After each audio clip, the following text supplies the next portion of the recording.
அரசமைப்போட 312வது உறுப்பு அந்த பிரிவின்படி வந்து 2 பங்கு பெரும்பான்மை பெற்று மற்றும் மொத்த உறுப்பினர்களில் அறுதி பெரும்பான்மை ஆதரவோட புதிய அனைத்திந்திய பணிகளை உருவாக்குற அதிகாரம்.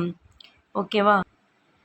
யாருக்கிட்ட இருக்குது அப்படின்னா, புதிய அனைத்திந்திய பணிகளை உருவாக்குற அதிகாரம் யாருக்கிட்ட இருக்குது அப்படின்னா மாநிலங்களவை கிட்ட இருக்குது. அனைத்திந்திய பணிகள் வந்து மத்திய அரசாங்கத்தோட ஆதிக்கத்தை வந்து உருவாக்குது. ஓகேவா?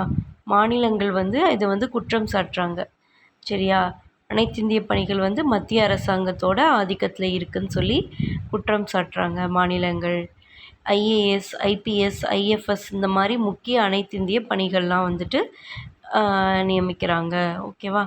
மாநில உரிமைகளை பாதுகாக்கக்கூடிய அனைத்திந்திய பணிகளை உருவாக்கும் அதிகாரத்தை மாநிலங்களவை பெற்றிருப்பதை பல மாநிலங்கள் எதிர்க்கின்றன. ஓகேவா?